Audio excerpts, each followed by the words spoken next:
waxaa dib u habeen lagu sameeyay sharciyeyn dib u habeen lagu sameeyay warbaahinta kala duwan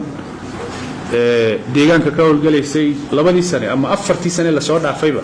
waxaan horta ku dawaqnay xakameynteeda warbaahinta sharci darrada laga yaabaa siyaabo kala duwan in looga falceliyo oo la yiraahdo deegaanka warbaahintii madaxa banaaneed baa laga xidhay warbaahin madax banaan kama shaqeysa ma ahan ujeedadeedu taa TV dariska ka soo galay oo saameyntoodu aynan sahlanayn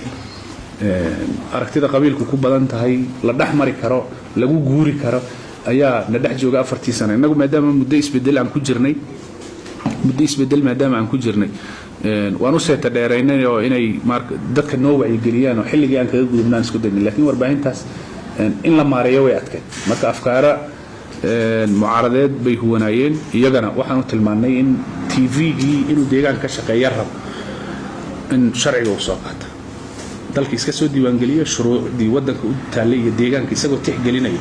TV lagula xisaabtamo dhibaatada uu deegaanka ka geystay inuu noqdo laakiin maadaama inaan u jeedin iyagu inay shaqo TV-gaas u qalantay deegaanka qabtaan oo sawaxan iyo buuqun markii hore ay u joogeen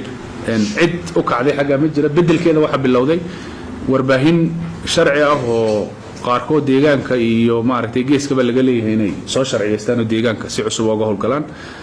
qayb shaqada hadda bilowday iyo qayb wadada ku soo jirto oo diyaar garow ku jira